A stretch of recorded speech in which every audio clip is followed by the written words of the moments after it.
Maafkan kakek. Sungguh, maafkan kakek.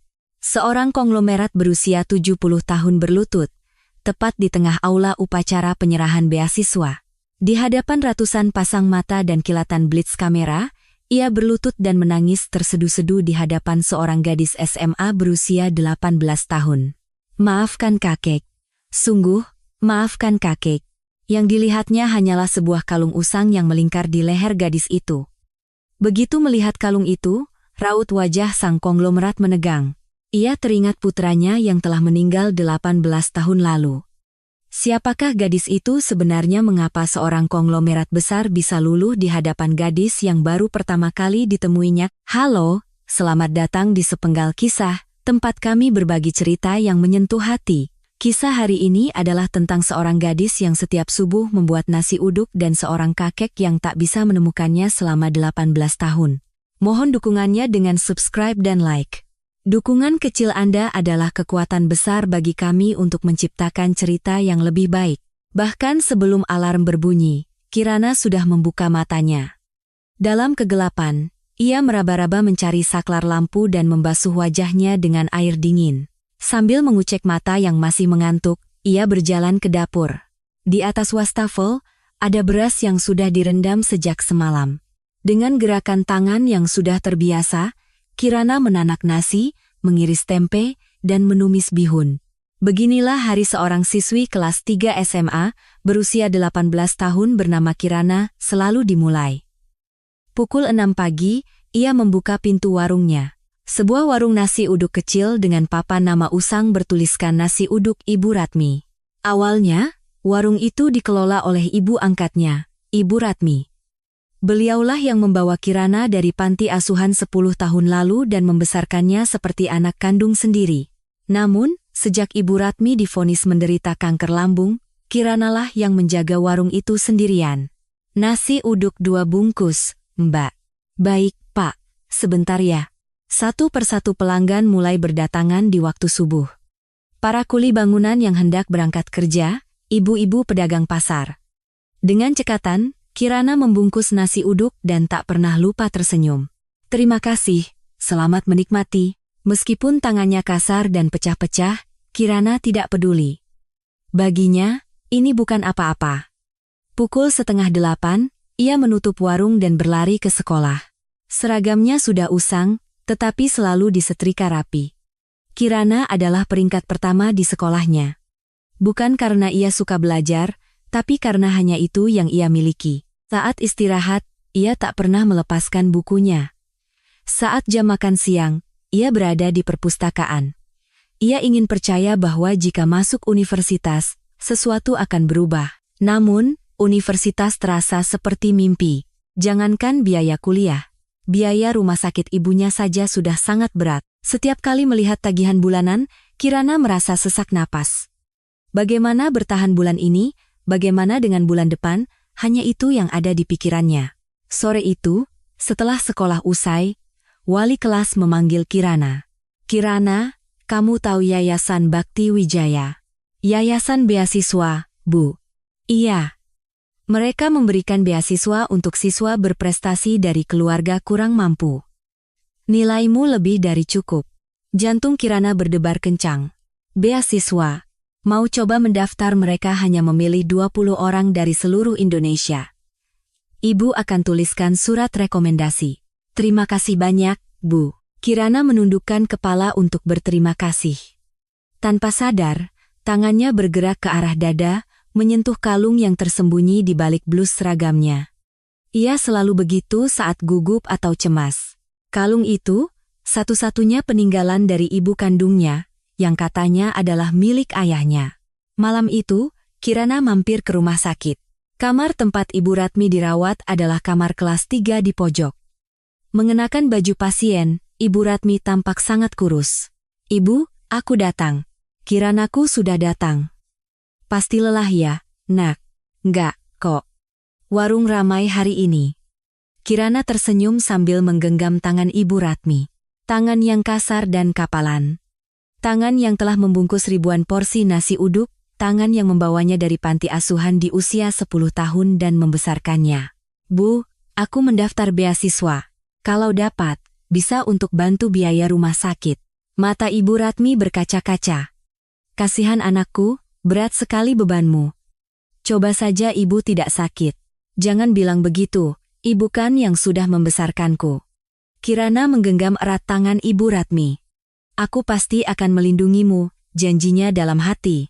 Beberapa hari kemudian, seorang tamu tak dikenal datang ke warungnya. Dua orang pria berpenampilan rapi dengan setelan jas. Pakaian yang sangat tidak cocok untuk warung nasi uduk subuh. Benar ini dengan saudari Kirana. Kirana menghentikan tangannya yang sedang membungkus nasi dan mengangkat kepala. Iya, benar.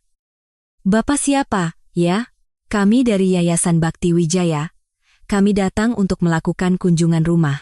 Yayasan Beasiswa. Jantung Kirana berdebar. Ternyata mereka benar-benar menghubunginya. Maaf, apa kami boleh melihat ke dalam warung? Oh, iya. Silakan masuk. Meskipun sempit. Kirana buru-buru melepas celemeknya dan memberikan tempat. Para staf itu melihat sekeliling warung yang sempit, etalase lauk yang usang, kulkas tua, dan kipas angin yang penuh noda minyak. Kirana merasa malu. Rasanya ia ingin berkata, maaf telah menunjukkan tempat yang kumuh ini. Bolehkah kami melihat rumah Anda juga? Boleh, Pak. Dekat dari sini. Kirana mengantar mereka ke sebuah gang sempit. Sebuah kamar kontrakan petak, 3 menit berjalan kaki dari warung. Saat pintu dibuka, aroma lembab langsung tercium. Dinding yang berjamur, langit-langit yang lapuk, dan ruangan yang terasa penuh hanya dengan satu kasur tipis. Kirana menundukkan kepalanya. Maaf, tempatnya sempit. Tidak apa-apa. Kami hanya perlu melakukan verifikasi. Salah satu staf mengambil beberapa foto. Staf yang lain mengeluarkan berkas dan mencentang beberapa daftar. Transkrip nilai sudah kami terima. Kondisi keluarga juga sudah kami verifikasi. Staf itu menatap Kirana dan berkata, Saudari Kirana, Anda terpilih sebagai salah satu dari 20 penerima beasiswa. Kirana tak percaya dengan apa yang didengarnya. Benarkah, Pak? Benar. 2 minggu lagi akan ada upacara penyerahan beasiswa. Nanti, Bapak Ketua Yayasan akan menyerahkan sertifikatnya secara langsung. Ketua Yayasan langsung. Iya, beliau adalah Bapak Baskara Wijoyo, pemimpin Wijaya Group, sekaligus Ketua Dewan Pembina Yayasan. Setiap tahun beliau selalu menyerahkannya sendiri. Kirana mengangguk, meskipun tidak terlalu paham. Konglomerat, Wijaya Group, perusahaan sebesar apa itu? Semua itu terasa sangat jauh dari dunianya. Setelah para staf pergi, Kirana berdiri termangu untuk waktu yang lama, beasiswa Rp50.000, katanya. Dengan 50 juta, ia bisa membayar sebagian besar tunggakan biaya rumah sakit, ia bisa membantu biaya pengobatan ibunya. Untuk pertama kalinya, Kirana merasakan secercah harapan. Malam itu di rumah sakit, ia memberitahu Ibu Ratmi. Bu, aku dapat beasiswa. Wajah Ibu Ratmi langsung cerah. Benarkah, Kiranaku? Iya. 2 minggu lagi upacaranya. Nanti aku akan terima sertifikat beasiswanya. Syukurlah. Syukurlah. Usaha kerasku terbayar, kata Ibu Ratmi sambil menggenggam erat tangan Kirana. Coba saja ibu tidak sakit, kamu tidak perlu sesusah ini. Jangan bilang begitu. Kalau ibu tidak mengadopsiku, aku pasti masih di panti asuhan. Kirana mengelus punggung tangan Ibu Ratmi. Berkat ibu aku bisa sampai di titik ini. Jadi, ibu harus cepat sembuh, ya? Ibu Ratmi mengangguk sambil menyeka air matanya. Saat berjalan pulang dari rumah sakit, Kirana menatap langit malam. Beberapa bintang terlihat. Bertahanlah sedikit lagi. Setelah dapat beasiswa, semua akan membaik. Kirana meletakkan tangan di dadanya. Ia bisa merasakan kalungnya. Sentuhan logam yang dingin dan kokoh. Ayah, ibu, tolong jaga aku. Kirana bergumam pelan sambil berjalan menembus kegelapan. Ia belum tahu bahwa upacara beasiswa itu akan mengubah seluruh hidupnya. Sehari setelah kunjungan dari yayasan, saat Kirana sedang membereskan warung setelah berjualan subuh, pintu warung terbuka dengan kasar. Mana yang punya warung ini? Seorang pria bertubuh gemuk dengan wajah sangar berdiri di sana. Dia adalah Pak Broto, pemilik kontrakan. Biasanya, ia hanya muncul sebulan sekali untuk menagih uang sewa. Ada apa? Pak Ibu sedang dirawat di rumah sakit. Pemilik kontrakan itu berdecak, lalu mengeluarkan selembar kertas dan membentangkannya di hadapan Kirana. Surat pemberitahuan pembangunan. Bangunan ini akan digusur untuk pembangunan ulang. Kamu punya waktu sebulan untuk mengosongkan tempat. Kirana membaca tulisan itu dan wajahnya memucat. 1 bulan. Kenapa tiba-tiba sekali, Pak? Bukan tiba-tiba. Ini keputusan dari atas. Tidak ada yang bisa kulakukan. Pikiran Kirana menjadi kosong. Jika warung ini hilang, sumber penghasilannya akan putus. Bagaimana dengan biaya rumah sakit ibunya? Pak, tolong beri kami waktu 1 bulan lagi, saya mohon. Kirana menundukkan kepalanya. Seorang gadis 18 tahun memohon di hadapan pria parubaya. Pemilik kontrakan itu menatap Kirana sejenak, lalu menghela napas. Baiklah, 1 bulan lagi. Tapi setelah itu, harus kosong tanpa alasan. Terima kasih. Terima kasih banyak, Pak. Setelah pemilik kontrakan pergi, Kirana terduduk lemas. 2 bulan. Dalam 2 bulan, ia harus mencari warung baru. Uang jaminan sewa yang lama sebesar 50 juta rupiah. Tetapi setelah ibunya sakit, uang itu terus terpakai untuk biaya rumah sakit dan kebutuhan sehari-hari. Uang yang bisa ia dapatkan kembali sekarang hanya 5 juta. Sementara uang jaminan untuk warung baru minimal 50 juta, jauh dari cukup. Sore itu, sepulang sekolah, Kirana berkeliling mencari tempat usaha. Punya uang jaminan berapa? 5 juta, Pak. Pemilik properti itu tersenyum sinis. 5 juta mau dapat tempat usaha apa? Minimal harus ada 50 juta. Tempat lain pun sama saja. Kirana keluar dari agen properti dengan kepala tertunduk. Dalam perjalanan ke rumah sakit, ia berhenti. Haruskah ia menceritakan ini pada ibunya? Ia tidak ingin menambah beban orang yang sedang sakit. Aku harus menyelesaikannya sendiri. Kirana memaksakan senyum saat membuka pintu kamar rumah sakit. Ibu, aku datang. Wajah Ibu Ratmi cerah melihatnya. Kirana mengobrol seperti biasa sambil menggenggam tangan ibunya. Ia tidak menyinggung soal warung sama sekali. Saat meninggalkan rumah sakit, Kirana menyentuh kalungnya. Logam dingin itu terasa di ujung jarinya. Ayah, Ibu, aku harus bagaimana? Tak ada yang menjawab. Dunia terasa menekan pundak gadis 18 tahun itu. Hari-hari berikutnya berlalu seperti biasa.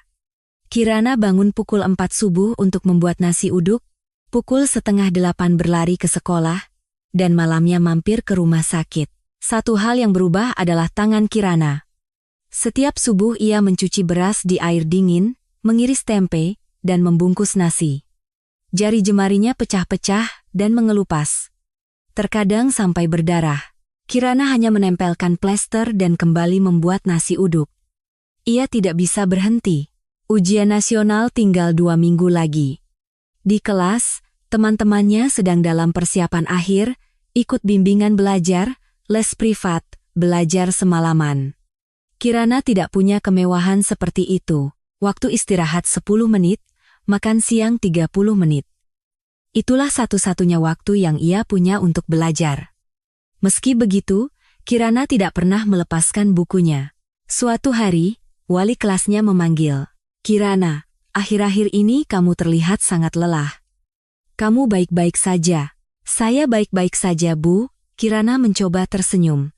Gurunya menghela napas dan melihat tangan Kirana yang penuh plester. Tanganmu kenapa terluka? Oh, ini. Kena sedikit waktu kerja di rumah. Kirana menyembunyikan tangannya di belakang punggung, khawatir gurunya akan cemas. Telepon dari bagian administrasi rumah sakit terus berdatangan. Benar ini dengan wali dari Ibu Ratmi, biaya bulan lalu masih menunggak. Maaf, Bu. Saya usahakan bayar minggu ini. Setelah menutup telepon, Kirana menghela napas. Dari mana dapat uang minggu ini? Kirana menghitung pendapatan warung. Rata-rata 700.000 rupiah sehari. Sebulan sekitar 20 juta. Setelah dikurangi biaya bahan baku, sewa, dan biaya hidup, yang tersisa tak sampai 3 juta. Sementara biaya rumah sakit setiap bulan mencapai 15 juta. Malam itu di rumah sakit, Ibu Ratmi berkata, "Kirana, wajahmu pucat sekali, kamu lelah ya?" "Enggak, kok. Cuma agak sibuk karena mau ujian." Ibu Ratmi menggenggam tangannya. "Kenapa tanganmu jadi sekasar ini, kasihan anakku?" Air mata menggenang di mata Ibu Ratmi. "Coba Ibu cepat sembuh. Coba Ibu tidak sakit. Ibu jangan bicara begitu. Ibu kan yang membesarkanku."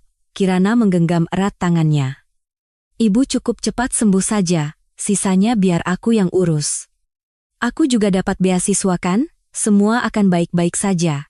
Kirana tersenyum. Ibu Ratmi pun memaksakan senyum. Saat meninggalkan rumah sakit, Kirana menyentuh kalungnya. Upacara penyerahan beasiswa tinggal seminggu lagi. 50 juta rupiah.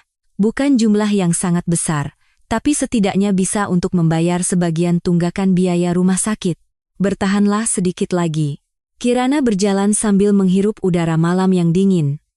Tangannya yang kasar dan pecah-pecah terkepal di dalam saku. Ia tidak boleh menyerah. Ia tidak boleh tumbang di sini. Hari upacara penyerahan beasiswa tiba. Kirana menyelesaikan jualannya lebih awal dari biasanya. Hari ini, ia ingin mengenakan seragamnya dengan bersih. Ia menyetrikanya dengan teliti dan berdiri di depan cermin. Seragam yang usang tapi rapi. Kirana mengangguk. "Tidak apa-apa, aku bisa." Aula upacara berada di gedung utama Wijaya Group. Kirana tertegun di pintu masuk.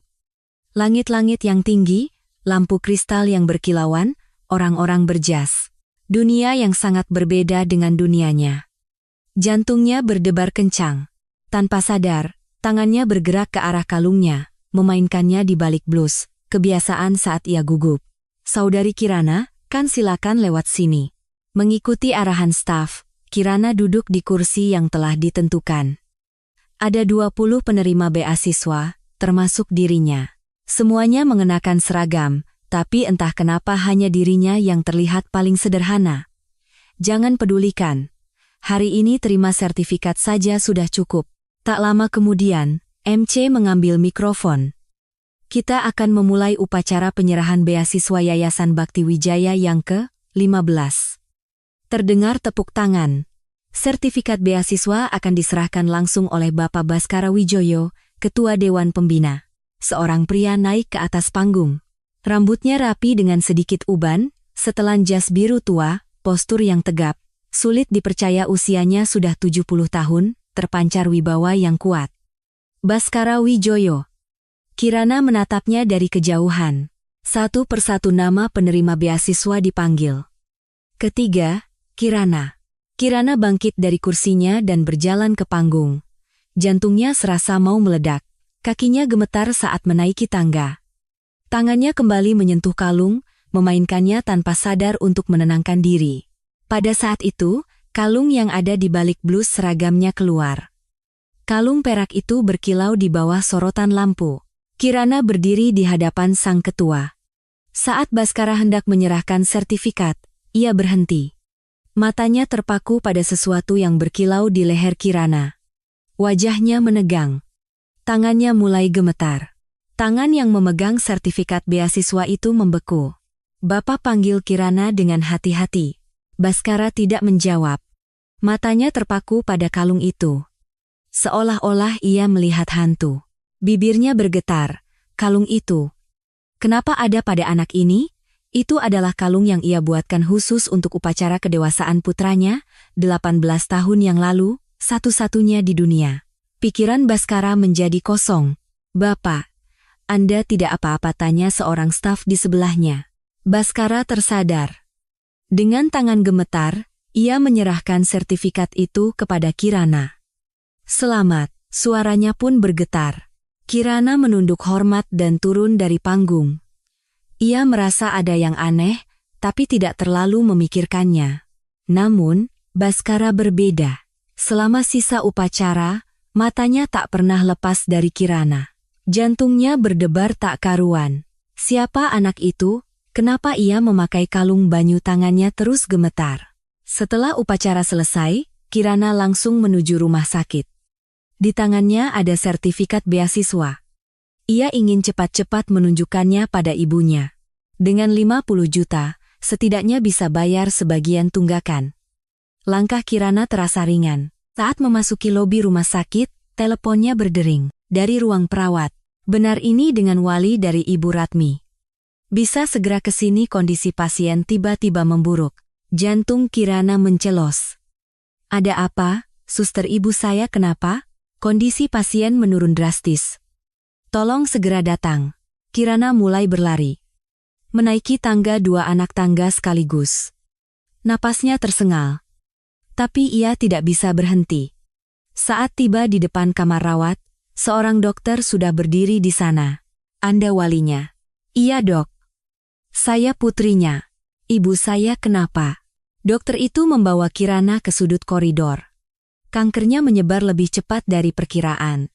Harus segera dioperasi. Pikiran Kirana menjadi putih. Operasi? Sekarang juga? Iya. Harus secepatnya. Kalau terlambat. Dokter itu tidak melanjutkan kalimatnya. Kirana tahu apa arti dibaliknya. Berapa biayanya, Dok? Biaya operasi dan rawat inap diperkirakan sekitar 300 juta rupiah. 300 juta. Telinga Kirana berdenging. 300 juta sertifikat beasiswa di tangannya terasa berdesir. 50 juta. Dibandingkan 300 juta, sangat jauh dari cukup. Wali, mohon tanda tangani surat persetujuan operasi. Seorang perawat menyodorkan formulir. Kirana mengambil pulpen dengan tangan gemetar. Tulisannya menjadi miring-miring. Jadwal operasinya kapan? Bisa langsung dijadwalkan setelah depositnya masuk. Minimal harus ada 100 juta dulu. 100 juta. Kirana mengangguk, tapi ia tidak tahu dari mana mendapatkan uang sebanyak itu. Ia membuka pintu kamar rawat.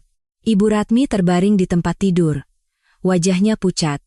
Selang infus menancap di punggung tangannya, dan selang oksigen terpasang di hidungnya. Ibu.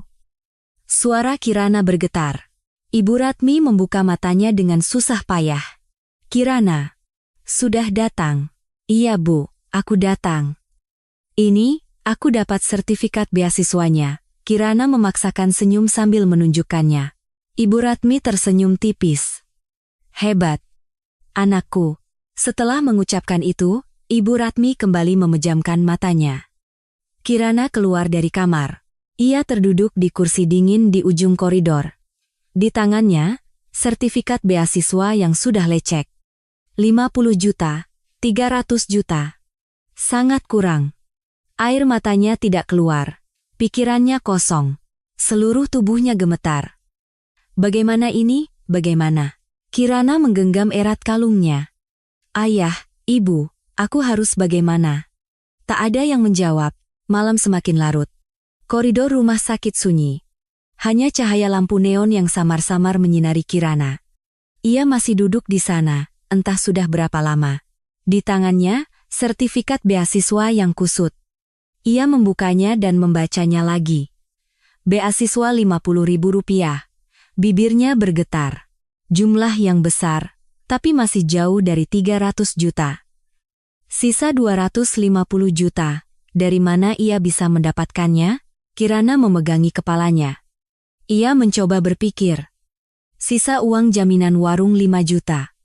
Kerabat tidak punya. Kenalan tidak ada. Pinjaman siapa yang mau meminjamkan uang pada gadis 18 tahun? Seorang pasien dengan kursi roda melintas di ujung koridor, didorong oleh keluarganya. Keluarga. Bagi Kirana, Ibu Ratmi adalah segalanya. Dan sekarang, Ibu Ratmi bisa meninggal. Karena tidak ada uang. Hanya karena uang. Tangan Kirana bergerak ke kalungnya. Ia menggenggamnya erat. Apa aku jual saja ini? Pikiran itu melintas sekejap. Tapi ia langsung menggeleng. Ini satu-satunya peninggalan ibunya. Katanya, ini milik ayahnya. Apapun yang terjadi, ia harus menjaga ini. Pukul 2 dini hari. Kirana pergi ke toilet. Ia menatap wajahnya di cermin. Kulit pucat, mata cekung, bibir pecah-pecah. Sejak kapan ia jadi seperti ini ia sendiri tidak tahu. Ia menyalakan keran untuk mencuci tangan. Air dingin menyentuh tangannya yang kasar dan pecah-pecah. Terasa perih. Plester yang basah terlepas. Darah merembes dari sela-sela jarinya. Kirana menatap tangannya dengan hampa. Tiba-tiba, lututnya lemas. Ia terduduk di lantai toilet yang dingin. Saat itulah air matanya tumpah. Air mata yang selama ini ditahannya pecah. Ia menangis tertahan, takut ada yang mendengar. Gadis 18 tahun itu menangis sendirian di toilet rumah sakit dini hari. Setelah lama menangis, Kirana bangkit. Ia membasuh wajahnya, menatap cermin lagi. Matanya bengkak. Sadar, Kirana, katanya pada diri sendiri.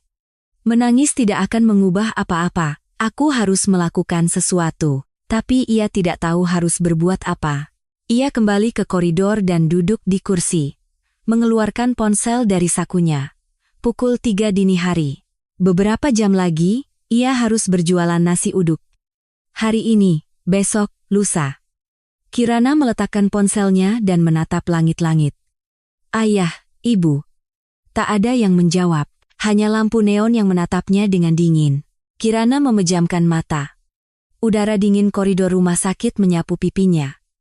Entah tertidur atau tidak, sebuah adegan muncul di benaknya. Usia 8 tahun.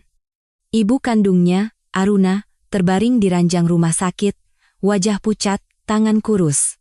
Kirana kecil berdiri di samping ranjang, menggenggam tangan ibunya. Ibu kapan sembuh? Sebentar lagi, sayang. Ibunya tersenyum, tapi senyum itu terlihat berat. Suatu malam, ibunya memanggil. Kirana, sini. Kirana naik ke pelukan ibunya. Ibunya melepas sesuatu dari lehernya. Sebuah kalung perak yang berkilau. Ini apa, Bu? Ini peninggalan ayah. Ibunya mengalungkan kalung itu ke leher Kirana. Ayah Kirana tidak tahu wajah ayahnya. Hanya pernah melihat dari foto. Seorang pria muda yang tersenyum. Ayah sudah pergi ke surga, sebelum Kirana lahir. Mata ibunya berkaca-kaca. Kalung ini barang yang paling ayah sayangi. Ibu yang menyimpannya, sekarang ibu berikan padamu. Kirana menyentuh kalung itu. Logam yang dingin dan kokoh. Ada tulisan terukir di sana. Ini tulisan apa, Bu? Nama ayah. Banyu Wicaksono. Banyu Wicaksono, Kirana mengulanginya. Ibunya mengelus kepalanya. Kirana, jangan sampai hilang, ya. Kenapa? Kalau kamu lihat ini, ayah akan menjagamu. Mengerti? Kirana mengangguk. Beberapa hari kemudian, ibunya menutup mata untuk selamanya. Kirana menangis sambil menggenggam tangan ibunya. Ibu, bangun. Ibu. Tapi ibunya tak pernah membuka mata lagi. Ia dibawa ke panti asuhan. Tempat asing, orang-orang asing. Setiap malam Kirana menangis di bawah selimut, menggenggam erat kalungnya. Ayah, ibu, aku rindu. Tak ada yang menginginkannya. Setiap kali ada calon orang tua angkat datang, anak-anak lain yang terpilih. Hanya Kirana yang tersisa. 2 tahun berlalu. Saat usianya 10 tahun, seorang wanita datang ke panti. Anak ini, biar saya yang bawa. Itu adalah Ibu Ratmi. Awalnya Kirana waspada, takut dibuang lagi. Tapi Ibu Ratmi berbeda. Mulai sekarang, kamu anak ibu, Kirana. Ia mengelus kepala Kirana dengan tangan yang hangat. Tangan itu sehangat tangan ibunya. Sejak hari itu, Kirana punya keluarga. Keluarga sungguhan. Kirana membuka matanya. Itu bukan mimpi, tapi kenangan. Koridor rumah sakit, lampu neon masih menatapnya dengan dingin. Kirana mengeluarkan kalungnya. Kalung perak. Tulisan Banyu Wicaksono terukir samar. Ayah. Ibu Aruna. Ibu Ratmi. Kirana memeluk kalung itu erat di dadanya.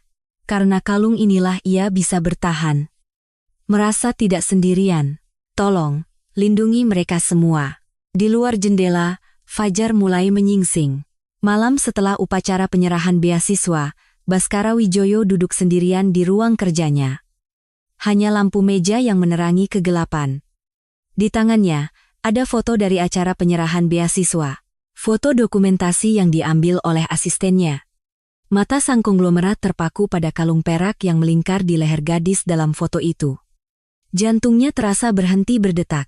"Pa, lihat ini." Istrinya, Ibu Larasati, datang dan melihat foto itu. Wajahnya seketika menegang. Tangannya yang memegang foto itu bergetar. "Kalung ini. Bukankah ini milik Banyu?" Kenangan 18 tahun lalu membanjir. Putra mereka, Banyu, ingin mendalami musik piano. Ia ingin kuliah musik dan menjadi seorang pianis. Tapi Baskara menentang keras. "Apa kamu bisa makan dari seni belajar manajemen?" "Ayah, aku tidak bisa hidup tanpa piano. Kalau tidak mau bekerja di bawahku, pergi dari rumah ini." Ayah dan anak itu bertengkar setiap hari. Di meja makan, di ruang keluarga, di ruang kerja, suara teriakan dan bantingan pintu. Akhirnya, di usia 22 tahun, Banyu pergi dari rumah. "Aku tidak bisa hidup di bawah bayang-bayang ayah, biar aku jalani hidupku sendiri." Itulah kata-kata terakhirnya. Baskara tidak mengejarnya. Harga dirinya tidak mengizinkan. Penyesalan datang terlambat. Saat ia mencoba mencari putranya, semua sudah terlambat. Banyu telah menikahi seorang wanita bernama Aruna. Mereka hidup di sebuah kamar kontrakan kecil. Banyu mengajar les piano. Baskara dan istrinya bahkan tidak bisa datang ke pernikahan mereka karena Banyu tidak mengizinkan. "Ayah tidak usah datang, aku bukan lagi putra Baskara Wijoyo." Kata-kata itu begitu menusuk hati. Ibu Larasati menangis berhari-hari. 2 tahun kemudian, Banyu meninggal dalam kecelakaan lalu lintas. Sebuah truk yang selip di jalanan licin menabrak mobilnya. Ibu Larasati bergumam sambil menatap keluar jendela. Hari itu aneh sekali. Baskara mengangkat kepalanya. Tidak ada CCTV di lokasi kejadian, dan ekspresi sopir truk itu, entah kenapa terasa janggal. Mata Ibu Larasati berkaca-kaca. Polisi menyimpulkannya sebagai kecelakaan biasa karena jalan licin, tapi ada yang tidak beres. Baskara tidak bisa menjawab. Selama 18 tahun, keraguan itu selalu ada di sudut hatinya. Di pemakaman, menantunya, Aruna, berdiri sendirian. Mengenakan baju hitam, ia terlihat sangat kurus, tetapi perutnya sama sekali tidak buncit. Saat itu, ia sedang hamil 2 bulan. Masa-masa mual parah baru saja dimulai. Aruna tidak memberitahu mertuanya tentang kehamilannya. "Banyu meninggal karena Anda," teriak Aruna sambil menatap tajam Baskara. "Anda yang mengusirnya. Aku tidak akan pernah memaafkan Anda." Hanya itu yang ia katakan sebelum pergi meninggalkan pemakaman. Baskara tidak bisa menahan menantunya. Ia sama sekali tidak tahu bahwa menantunya sedang hamil. Tahun itu, Aruna melahirkan seorang putri. Diberi nama Kirana. Tapi ia tidak pernah menghubungi keluarga suaminya. Ia hanya meninggalkan kalung ayahnya untuk anaknya. Kalung perak yang dirancang dan dibuat sendiri oleh Banyu. Di baliknya, terukir tulisan kecil Banyu Wicaksono. Baskara kembali menatap kalung di foto. Ia mengusap bagian leher gadis itu dengan jarinya. Desainnya sama persis, mungkinkah? Banyu punya anak. Tangan Baskara gemetar. Ibu Larasati menggenggam erat tangan suaminya. Matanya juga penuh air mata. "Pak, tolong selidiki anak ini, aku mohon." Baskara mengangkat telepon dan memanggil asistennya, Surya. "Selidiki penerima beasiswa bernama Kirana. Siapkan tes DNA." "Baik, Pak. Segera saya laksanakan." Setelah menutup telepon, air mata mengalir di wajah Baskara. Air mata panas membasahi pipinya yang keriput. "Banyu, apa benar anakmu masih hidup?" Ibu Larasati mengusap punggung suaminya. Pasangan tua itu berpelukan dan menangis. Di luar jendela, fajar mulai menyingsing. Harapan tipis yang datang setelah 18 tahun. Baskara mengulurkan tangannya ke arah cahaya itu. Keesokan paginya, Surya, sang asisten, mengenakan jaket usang dan mengunjungi warung nasi uduk, atas perintah Baskara. "Nasi uduk 2 bungkus sama air hangat, Mbak." Kirana membungkus nasi uduk dan menuangkan air ke dalam gelas plastik. Surya berpura-pura makan sambil mengamati Kirana. Kalung perak yang melingkar di lehernya terlihat jelas. Sama persis dengan yang difoto.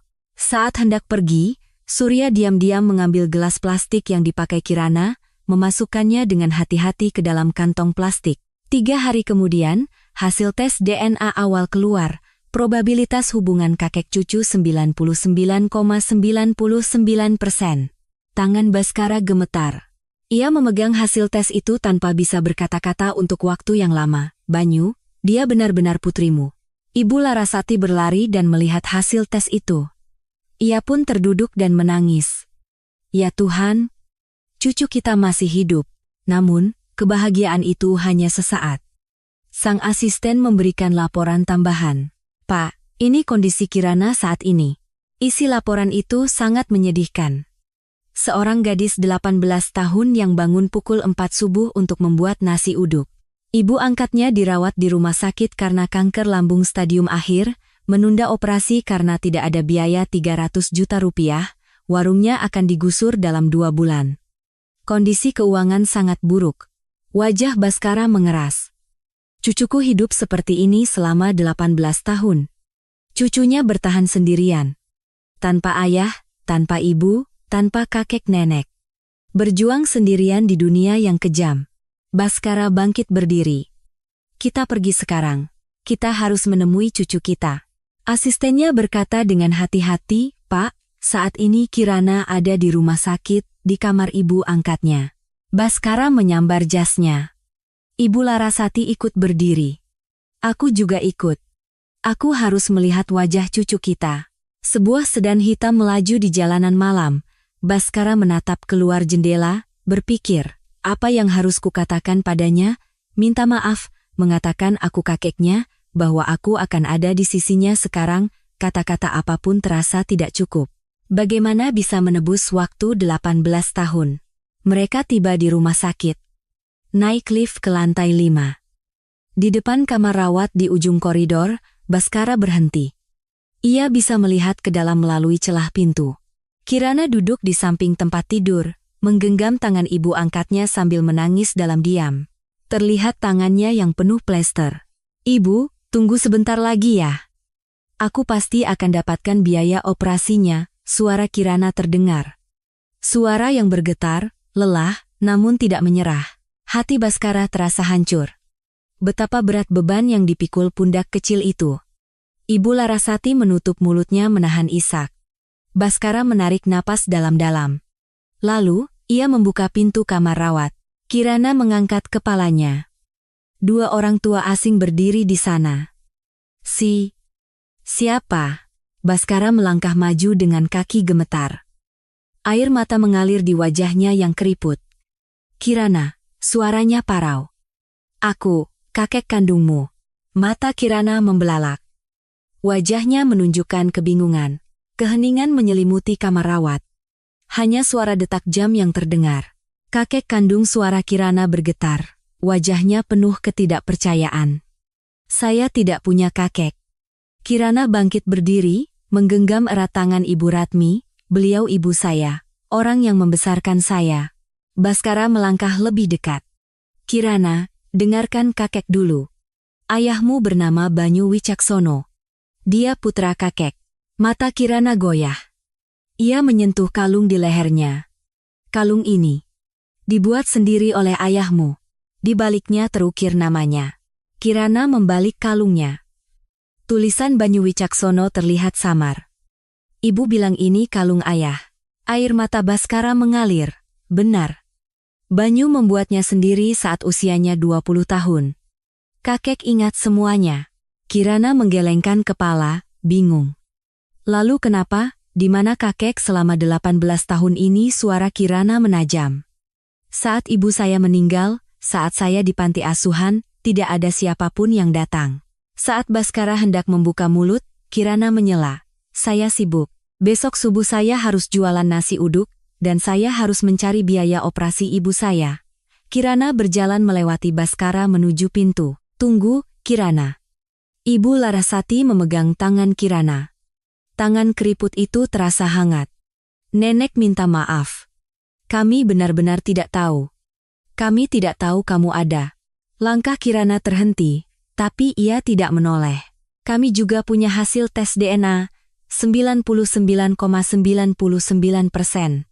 Kamu benar-benar cucu kami. Baskara menyodorkan sebuah amplop. Kirana tidak menerimanya. Apa pentingnya hasil tes itu? Kirana berbalik. Matanya berkaca-kaca. Saat umur 8 tahun, ibu saya meninggal. Tidak ada yang datang. Saya menangis selama 2 tahun di panti asuhan. Tidak ada yang datang. Ibu yang di sini yang membawa saya.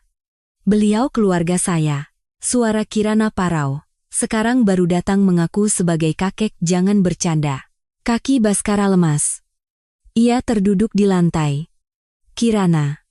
Kakek yang salah. Semua salah kakek. Seorang konglomerat berusia 70 tahun berlutut di lantai kamar rumah sakit. Air mata mengalir deras di wajahnya yang keriput. Kakek yang mengusir ayahmu. Karena itu ibumu tidak pernah menghubungi kami. Mata Kirana membelalak. Kalau saja kakek tidak mengusir Banyu. Bahu Baskara berguncang. Saat kamu menangis di panti asuhan, kakek tidak tahu apa-apa. Maafkan kakek, Kirana. Suara isak tangis memenuhi ruangan. Ibu Ratmi yang terbaring di tempat tidur membuka matanya dengan susah payah. Dalam pandangannya yang kabur, ia melihat seorang pria tua berlutut. Kirana. Suara lemah Ibu Ratmi terdengar. Beliau. Tulus. Kirana berlari ke sisi Ibu Ratmi. Ibu, tidak apa-apa. Ibu Ratmi menggenggam tangan Kirana. Ibu membesarkanmu 10 tahun, mereka mencarimu 18 tahun. Air mata juga menggenang di mata Ibu Ratmi. Kamu boleh marah, tapi coba dengarkan mereka sekali saja. Kirana menatap Baskara yang berlutut di lantai. Ia melihat bahu pria tua 70 tahun itu bergetar. Bibir Kirana bergetar. Ia mengepalkan tangannya, lalu perlahan membukanya.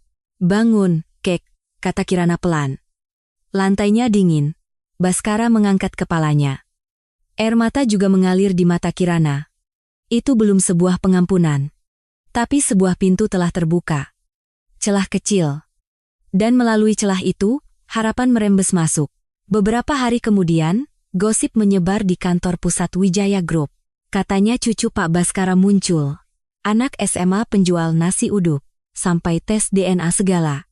Informasi itu dibocorkan oleh Surya, sang asisten, kepada keponakan Baskara, Prasetyo Adi. Surya menerima 50 juta rupiah setiap bulan dari Prasetyo. Prasetyo, 49 tahun, adalah keponakan Baskara. Setelah orang tuanya meninggal lebih awal, Baskara yang membesarkannya. Setelah Banyu meninggal, ia adalah satu-satunya calon pewaris. Cucu muncul sekarang wajah Prasetyo menegang. Struktur pewaris yang telah ia bangun selama 18 tahun bisa hancur. Ini penipuan. Pasti penipu. Prasetyo segera bergerak. Pertama, ia membocorkan informasi ke media. Konglomerat 70 tahun tertipu gadis penjual nasi uduk, kontroversi cucu palsu, dugaan manipulasi DNA. Artikel-artikel jahat membanjiri internet. Kolom komentar lebih parah. Pasti datang karena mencium bau uang. Akting pura-pura miskin WKWKWK. Kelihatan dari keluarga nggak benar. Di sekolah, Kirana terpaku melihat ponselnya. Foto wajahnya terpampang di artikel berita. Katanya dia cucu konglomerat. Bohong kali ya, si penjual nasi uduk itu, bisik-bisik teman sekelasnya terdengar. Kirana menunduk dan keluar dari kelas. Malam itu, kejadian yang lebih besar terjadi. Pak Broto, si pemilik kontrakan, muncul di warung. Di belakangnya, ada 5 orang kuli bongkar. Kosongkan hari ini juga, Kirana berteriak, bukankah masih ada sisa 1 bulan lagi? Pak Broto tertawa sinis. Perintah dari atas. Kosongkan hari ini juga. Kirana tidak tahu bahwa Prasetyo telah memberi Pak Broto 500 juta rupiah. Memaksa agar penggusuran dipercepat. Prasetyo menutup telepon sambil bergumam, 18 tahun lalu saja bisa ku bereskan. Tatapan matanya yang dingin menatap keluar jendela. Kali ini juga bukan masalah. Sudut bibirnya sedikit terangkat. Para kuli masuk ke dalam warung. Wadah-wadah berisi lauk pauk tumpah ke lantai. Jangan, saya mohon. Kirana mencoba menghalangi. Tapi seorang gadis kecil tidak bisa menghentikan 5 pria dewasa. Karung beras tumpah, acar bergelimpangan. Warung yang ia jaga bersama ibunya, selama 10 tahun hancur berantakan. Hentikan! Tiba-tiba seseorang berteriak. Seorang pria tua berjas hitam berdiri di depan warung Baskara Wijoyo. Siapapun yang menyentuh warung ini akan berhadapan denganku. Tatapan mata Baskara bersinar dingin, terpancar wibawa seorang pemimpin konglomerat. Para kuli terkejut. Wajah Pak Broto memucat. "Bapak Baskara." Baskara melangkah maju. "Hentikan penggusuran ini segera.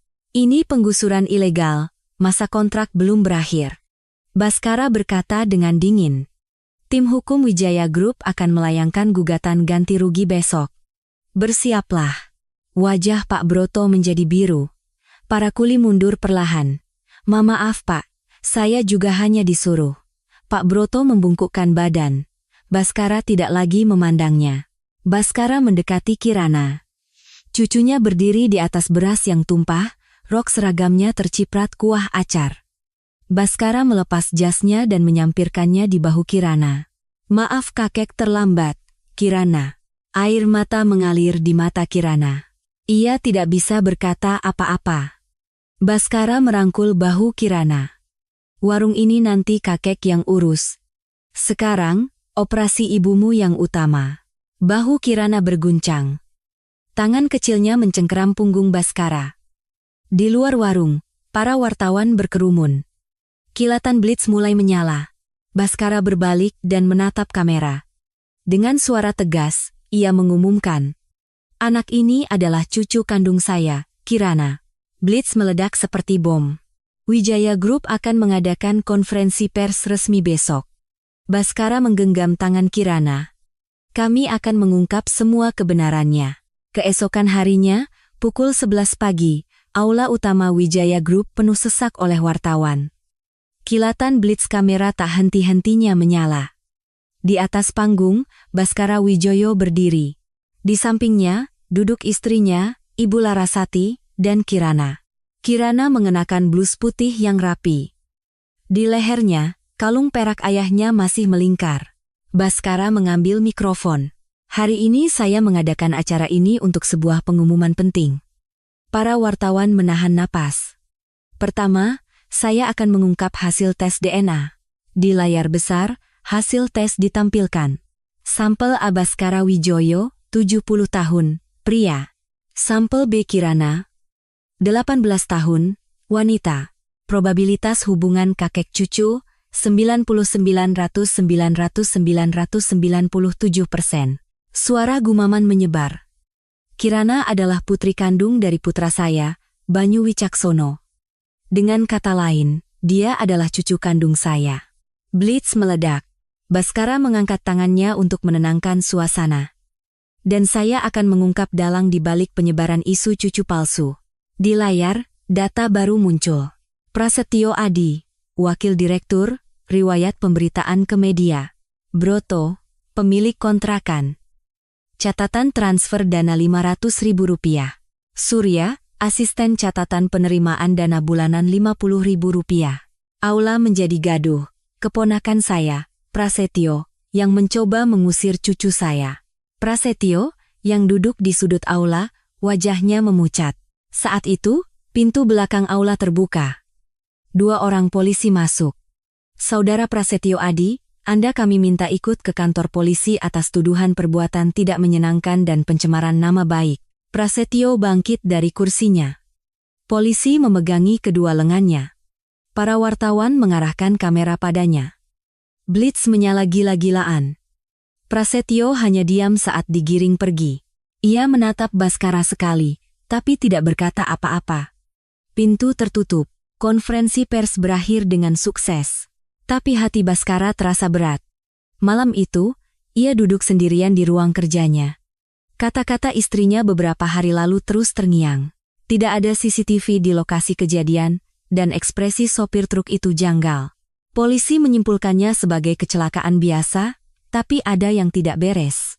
Baskara mengangkat telepon. "Sambungkan saya ke unit reserse kriminal Mabes Polri." Keesokan harinya, Baskara mengunjungi Mabes Polri. Ia meminta penyelidikan ulang atas kecelakaan lalu lintas putranya 18 tahun yang lalu. "Pak, ini kasus 18 tahun lalu. Tidak akan mudah," kata detektif yang bertugas. "Temui lagi sopir truk itu." Semua biayanya akan saya tanggung. Tatapan mata Baskara tegas.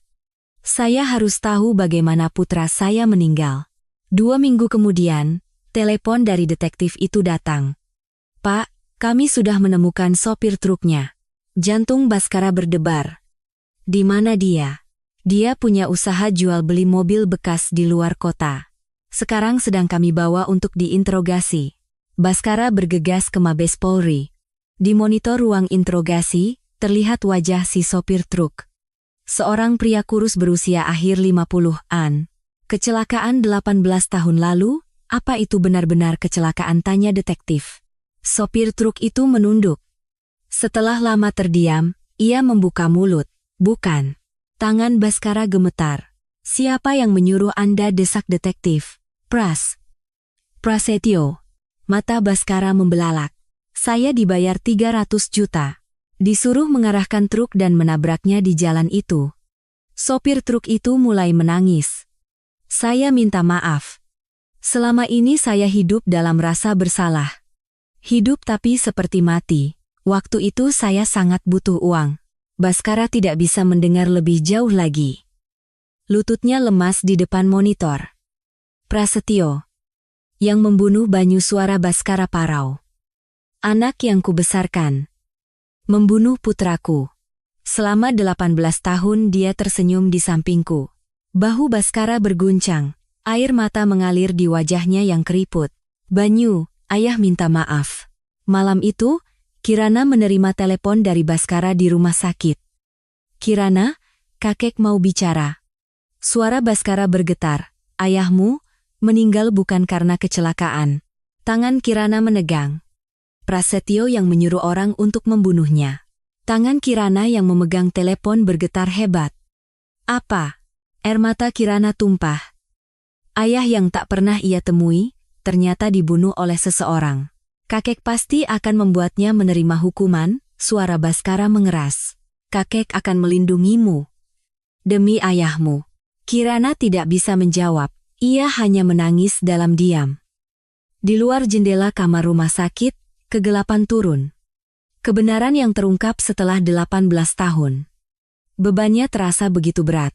Pengadilan Negeri Jakarta Pusat. Ruang sidang utama. Kursi pengunjung penuh sesak oleh wartawan dan masyarakat.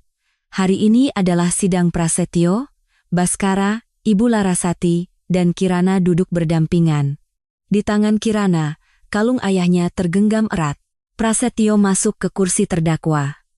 Tangan diborgol, baju tahanan yang lusuh, mata yang cekung. Dalam sebulan, ia menjadi orang yang sama sekali berbeda. Terdakwa Prasetyo Adi, silakan duduk.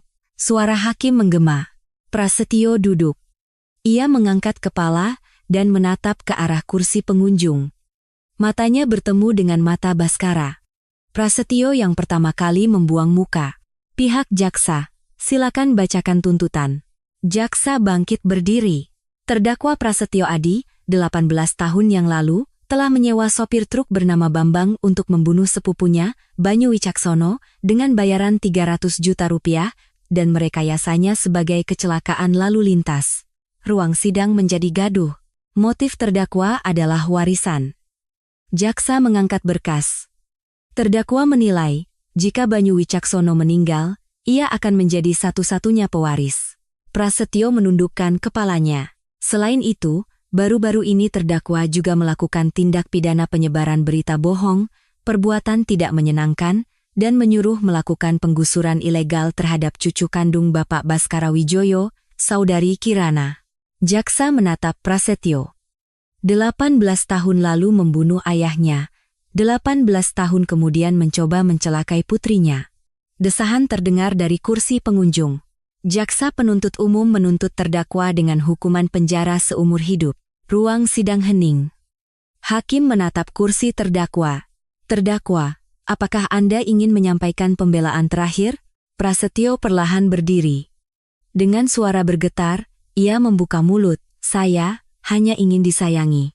Ruang sidang senyap.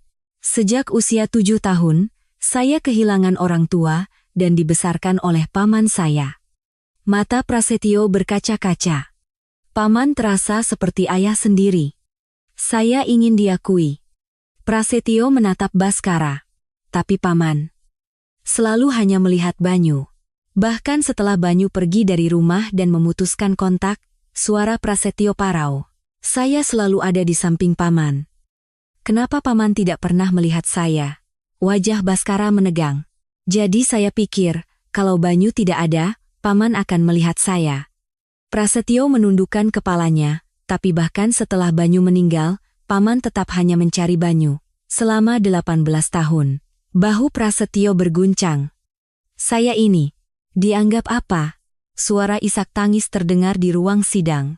Prasetyo menatap Kirana. Kirana, maafkan aku. Kirana tidak menjawab. Hanya air mata yang mengalir. Untuk Banyu juga. Aku minta maaf. Prasetyo terduduk lemas. Hakim terdiam sejenak, lalu membuka mulut. Majelis hakim akan membacakan putusan.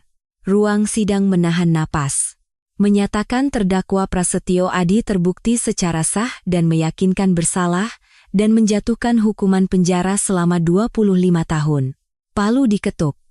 Prasetyo digiring keluar dengan kepala tertunduk. Ia tidak menoleh ke arah Baskara sama sekali. Setelah sidang selesai, Baskara berdiri di tangga gedung pengadilan. Ibu Larasati menggenggam tangannya di samping. Bapak, tidak apa-apa. Baskara menggeleng. Ini salahku. Suaranya bergetar. Kalau saja aku menyayangi Prasetyo dengan benar, mungkin Banyu tidak akan meninggal. Ibu Larasati memeluk Baskara. Ini bukan salahmu sepenuhnya. Pilihan ada di tangan Prasetyo. Baskara menyeka air matanya. Kirana mendekat. Ia berdiri di hadapan kakeknya. Kakek. Suara Kirana terdengar tegar. Paman Prasetyo sudah menerima hukumannya. Kirana menggenggam tangan Baskara. Bagaimana kalau sekarang kita melihat ke depan saja? Baskara menatap Kirana. Mata cucunya berkaca-kaca, tapi tidak goyah. Ayah juga pasti tidak ingin kakek seperti ini. Air mata Baskara mengalir. Kirana. Baskara memeluk Kirana. Terima kasih. Sungguh, terima kasih. Sinar matahari menyinari halaman gedung pengadilan. Beban berat terasa terangkat. Luka masih ada. Tapi sekarang, ada keluarga yang akan berjalan bersama. 6 bulan kemudian. Bulan Mei berikutnya. Di sebuah rumah mewah di kawasan Menteng, Jakarta, sinar matahari pagi membanjiri ruang keluarga. Di meja makan yang luas, 4 orang duduk berhadapan. Baskara, Ibu Larasati, Kirana, dan Ibu Ratmi. Kirana, kuliah jam berapa, tanya Ibu Larasati dengan tatapan hangat. Jam 10, Nek. Kirana menjawab dengan senyum cerah. Kirana adalah mahasiswi tahun pertama Fakultas Ekonomi dan Bisnis Universitas Indonesia. Gadis yang sampai sehari sebelum ujian masih menjual nasi uduk, berhasil lulus dengan peringkat teratas. Sebuah keajaiban yang tak terduga. Cucuku memang jenius, kata Baskara sambil tersenyum bangga menatap Kirana. Kakek, malu ah. Kirana tersipu dan menunduk. Ibu Ratmi keluar dari dapur membawa nasi hangat, sayur lodeh, dan telur dadar yang masih panas. Ayo, dimakan yang banyak. Ibu Ratmi menata makanan di meja dengan penuh kasih. 5 bulan yang lalu, setelah operasi Ibu Ratmi selesai dan dalam masa pemulihan, Baskara datang ke kamar rumah sakit. Ia duduk di samping tempat tidur, menggenggam tangan Ibu Ratmi, dan setelah ragu sejenak, ia berkata dengan serius. Bu Ratmi, saya punya satu permintaan. Ibu Ratmi menatap bingung. Jadilah putri kami. Mata Ibu Ratmi membelalak. Sah saya. Ibu Larasati menggenggam tangan Ibu Ratmi yang lain. Anda sudah membesarkan Kirana selama 10 tahun. Bagi kami, Anda sudah seperti putri sendiri. Air mata mengalir deras di pipi Ibu Ratmi. Bibirnya bergetar. Bagaimana mungkin orang seperti saya?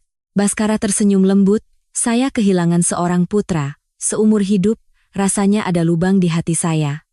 Suara Baskara bergetar, tapi berkat Anda, saya mendapatkan seorang putri dan seorang cucu. Ini adalah anugerah dari Tuhan. Ibu Ratmi menangis dalam diam untuk waktu yang lama. Lalu, perlahan, sangat perlahan, ia mengangguk. Terima kasih. Ayah, Ibu Larasati memeluk Ibu Ratmi. Dua wanita itu menangis bersama. Sinar matahari yang masuk melalui jendela kamar rumah sakit terasa sangat hangat. Sejak hari itu, Ibu Ratmi menjadi putri keluarga Wijoyo. Baik secara hukum maupun secara hati. Mereka menjadi keluarga yang sesungguhnya. Sebulan yang lalu, Ibu Ratmi berkata dengan hati-hati kepada Baskara. Ayah, saya kalau diam saja di rumah, badan rasanya gatal-gatal. Baskara mengangguk dan bertanya, lalu, kamu ingin melakukan apa? Mau ayah buatkan kafe atau toko roti? Ibu Ratmi menggeleng cepat. Aduh, ayah. Saya tidak mengerti yang seperti itu. Ibu Ratmi tersenyum canggung. Saya cuma suka nasi uduk. Karena itu yang saya lakukan seumur hidup. Baskara tertawa kecil. Baiklah. Kalau begitu kita buka warung nasi uduk saja.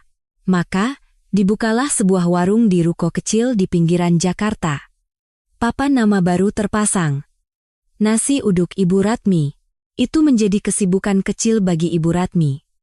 Membuka warung di pagi hari, melayani pelanggan makan siang, dan pulang ke rumah di sore hari. Sebuah rutinitas yang sederhana. Pelanggan bilang enak, loh. Sudah ada langganan juga, kata Ibu Ratmi dengan mata berbinar di meja makan malam. Tentu saja, masakan putri kita kan yang terbaik, jawab Ibu Larasati sambil tersenyum. Kirana menatap kakeknya. Kakek, akhir pekan nanti aku boleh bantu di warung? Baskara mengangguk. Tentu, asal tidak mengganggu kuliahmu. Kirana tersenyum lebar. Aku ingin bantu ibu membungkus nasi. Suara tawa memenuhi meja makan. Setelah makan, Kirana mengenakan sepatunya di depan pintu. Ia menyandang tas kuliahnya dan berdiri. Aku berangkat. Hati-hati di jalan, kata Baskara sambil melambaikan tangan.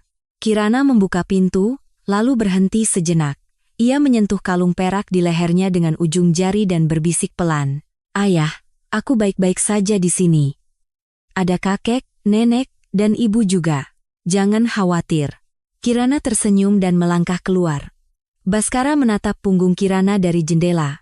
Sosok cucunya yang berjalan di bawah sinar matahari semakin mengecil. Banyu, apa kau melihatnya? Kata Baskara dalam hati. Ayah sangat terluka kehilanganmu. Ayah menangis selama 18 tahun. Tapi sekarang, ayah punya putri baru dan juga seorang cucu.